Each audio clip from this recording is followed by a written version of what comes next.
Today is our last lecture. This is lecture 12 on the Victorian age, the second part. This last lecture will focus on the remaining great novelists of the late Victorian era, on the little that is to be mentioned about Victorian drama, and finally on the much more substantial subject of Victorian poetry. First, we will study a number of psychologists and pessimists. This is how I have termed them. Having already produced some of the best material of English literature, the Victorian era in its final phase still had some reserves. Great authors taking two main paths: deeper psychological investigation and pessimism. Historical pessimism, and you might even say metaphysical pessimism. Giving priority to psychological investigation had been pioneered by George Meredith, who professed plot and narrative to be mere vectors. From his first novel, Richard Feverel, to, say, The Egoist, all his novels are written embodiments of psychological concepts. It's almost like Ben Jonson's humours and demonstrations of psychological axioms. Given the author's heavy style, self-stylized, you might say, this might be a recipe for boredom and limiting the audience to a narrow circle of connoisseurs. Okay, and frankly, I think this is the case with George Meredith. But we have something quite different with Henry James. Only he was able to find the right balance in this line of writing, and he was able to create real masterpieces.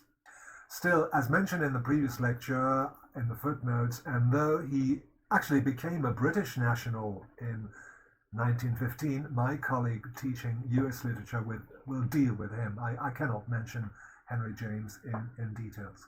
So let's move on to the pessimists. Well, the arch pessimist is Thomas Hardy, of course.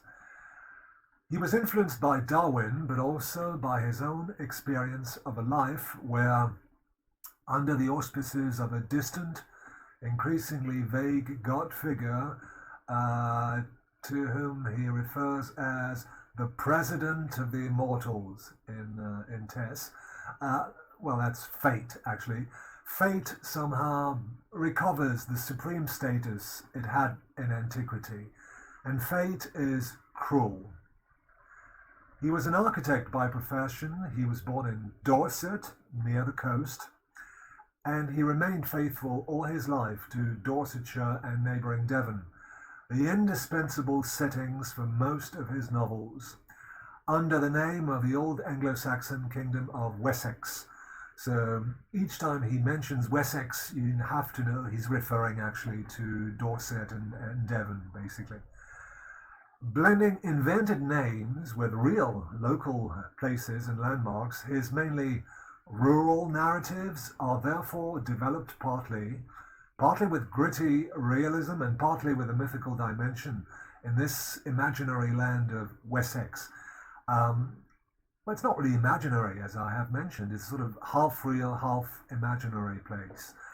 In fact, Wessex is a stage where a grim cosmic order dictates the life paths of individuals who, even when most innocent, when completely innocent, must be ready to suffer. This resulted in a string of masterpieces telling us the story of universal pain, Far from the Madding Crowd, The Return of the Native, and probably his two greatest novels, The Mayor of Casterbridge, 86, and Tess of the D'Urbervilles, 91. Hardy's last novel, Jude the Obscure, was so bleak. It's about a father who ends up hanging his children to spare them the pain of poverty and destitution. Now, this was so bleak that readers actually wrote to complain, and Hardy decided to stop writing novels. Yet he remained deeply respected among the few Victorians whom the next generation did not reject and throw under the bus of modernism, the next big thing in English literature. Hardy somehow survived the Victorian era, and still today he is revered and considered as a great novelist, and a great novelist he simply is. Equally pessimistic, but far away from the countryside, sheep and moorland, are the novels of George Gissing. Gissing himself wrote, "Contemporary art must make itself the spokesman of suffering, for suffering is the dominant note of modern life." Well, partly inspired by Zola, but definitely without his simplistic beliefs about heredity and progress. He was a friend of H.G. Wells, but likewise he was without any socialist illusions. Gissing focused each novel on specific urban milieus, though always poor and drab ones, where his heroes are stuck with the herd, striving in vain to preserve their dignity and their integrity. It's pretty bleak. Among his best novels, we have Workers in the Dawn, Demos, Thurza, and probably, I would say the best one, The Nether World. There's also New Grub Street, Born in Exile, a long string of novels. So that's the second main trend in this school of psychologists and pessimists: gritty urban realism. Next, I must mention aesthetes and naturalists. In the same way as the de Goncourt brothers managed to reconcile their elitist passion for 18th century engravings and Japanese art with the tenets of naturalism, the generation of aesthetes oscillated between truly aesthetic prose, along the lines of Walter Pater's own novel Marius the Epicurean, and realistic representations of contemporary life. So to a certain extent, even the aesthetes were influenced by what we have examined with the previous school. The pessimism to a certain extent, but also this appetite for gritty urban representations. Indeed, even the closest friends of Walter Pater did not necessarily escape to distant and refined historical settings. This is what you find, for instance, in the novels of Vernon Lee. There is, for instance, Mrs. Humphrey Ward. She's a very minor novelist, but to give you an example, she investigated the torments of what it meant to be a priest in modern times with Robert Elsmere. And from a certain point of view, you might even say that the picture of Dorian Gray is naturalistic in a way. Yet the one closest to this French doctrine of painting reality as it is, rejecting idealizing of any kind, and trying to bring in a scientific approach was George Moore. He really went for the tranche de vie novel with Esther Waters. When you read the book, it really sounds like Maupassant or Zola.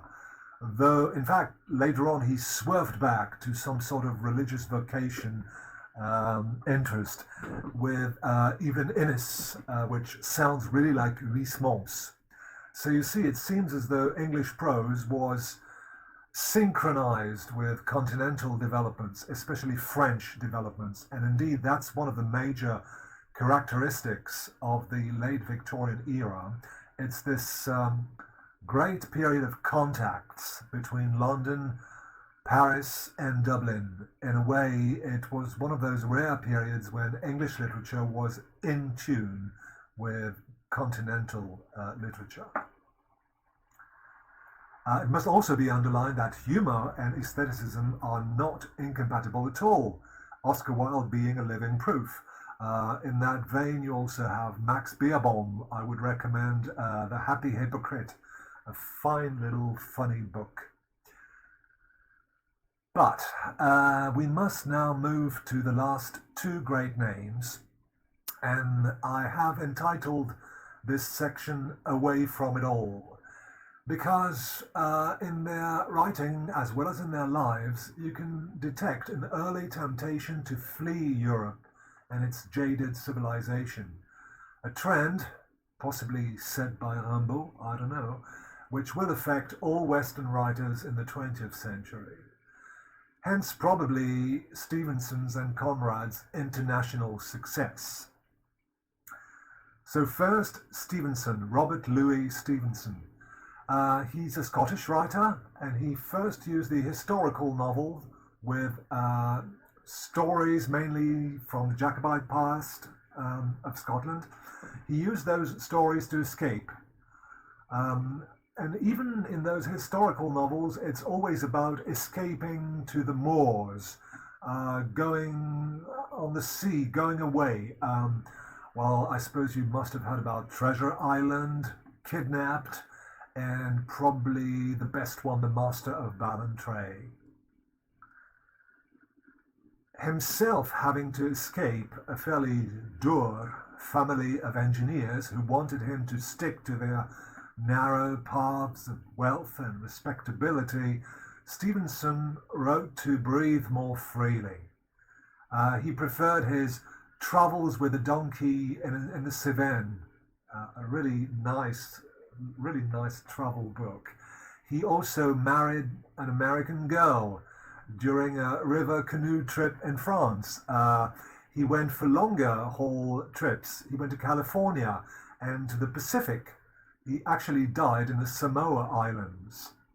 And there, probably, Stevenson was, well, he felt true to himself. He felt free, basically. Now, there is, of course, a hint of this in his most famous work. The Gothic novella, The Strange Case of Dr. Jekyll and Mr. Hyde, which probably symbolizes everything, while his last unfinished, all the things I have mentioned, this split personality, typically Scottish, this aspiration for an explosion of freedom. But his last unfinished novel, Weir of Hermiston, returns to Scotland, and it's set out once again. It's the standard problem. We're always revolving this thing. It's about a son having to accept or reject the inheritance and shadow of a formidable father, a pitiless magistrate known as Judge Braxton. Even a man like Rudyard Kipling, whom I will mention below, a man who had no problem embracing the inheritance of his fathers, nonetheless he too uses India as a better learning ground for the education of his young Kim, 1901.